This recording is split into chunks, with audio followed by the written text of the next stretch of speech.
Thanks for joining us. I'm Paula Ebben with a WBZ News Update. Our top stories, new details in the shooting of a New Bedford police officer. The New Bedford officer is in stable condition after being shot in the face while in an unmarked car yesterday evening. We're told he managed to remain conscious, then drove himself to the hospital.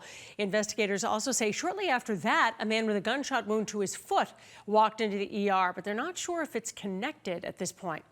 Stoughton Public Schools in the community there mourning the loss of 41-year-old Jennifer Jacobs, a teacher and an assistant principal at Daw Elementary School who passed away over the weekend.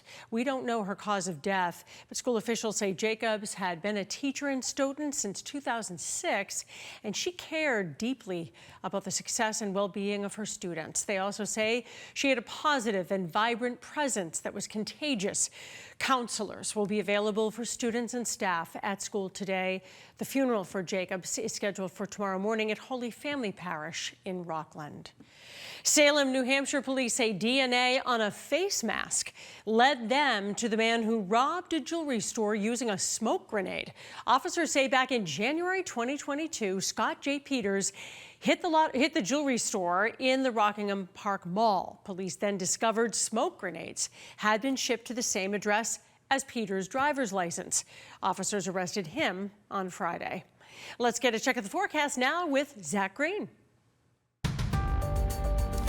Well, the first conversation is the haze. The smoke, unfortunately, has been thick. It was around at the start of the week, maybe even smelled it a little bit on Monday, and we get even thicker as of now. This is not an overcast scene. These are the aerosols and smoke particles draped across Boston, draped across eastern Massachusetts. It's going to be from central to the western side of the state where it really seems to take a grip. So for folks who suffer from asthma, this is going to be an irritant. It's going to inflame things. Unfortunately, it's going to be very uncomfortable. So make sure we can just take the AC for what it's worth. Hang inside, no long runs. If you take a walk around the block with the dog, just make sure we have a chance to get back indoors to remain safe. It is going to be up until midnight, not only for parts of the Commonwealth, but also in the Granite State as well as Vermont. So if you're going to be traveling up to the Lakes and Mountains region, it's going to be a similar event. The deeper shades of yellow and orange indicating the thicker smoke. The blues and the green, clear skies. And watch what happens as we move through the day tomorrow. They'll all start to press farther to the east after a front is going to move farther offshore. So blues and greens will start to clear things out as we go from Wednesday afternoon and through the morning on Thursday. So there is plenty to look forward to in that regard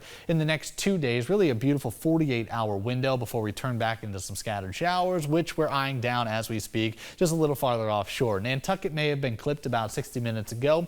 May have seen a little bit more out to the outer Cape as well. And yes, east of Buzzards Bay actually does have clouds, not just going to be the haze. But I want to focus on areas to the west, just kind of tracing out the 91 belt and unfortunately the Connecticut River, the exact location that has been at flood stage for what's seemingly upwards of about a week, and we may be dealing a little bit more on that flash flood potential as we go into the afternoon. There is technically a flood watch in effect right through the end of the day, so we'll really start bubbling things up by the mid to late afternoon. 3, 4, 5 o'clock we get the steadier rainfall rates along areas of the Pike from the Springfield to Greenfield line and right along the Route 2 corridor as well. We are going to introduce it out through Worcester County, who is already getting close to 9.5 inches so far this month. That's approaching where we got to for the entire summer as a whole in 2022. So once we make our way into the Worcester Hills, we'll probably generate some higher rainfall rates, the possibility of gusty winds, not seeing a lot of hail development or some lightning strikes, but there's always some association with it. So just make sure you hear a rumble, you want to head indoors. Travel likely going to be impeded as we go just to the west of the Quabbin, and then we fade things out once we go east of 495 at the end of the day.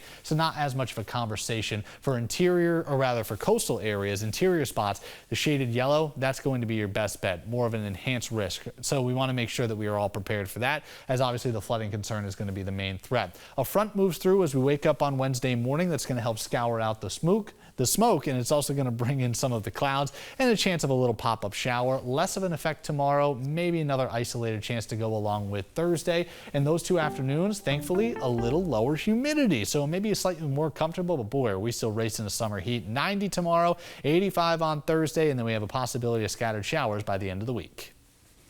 I'm Paula Ebben. This has been a WBZ News Update.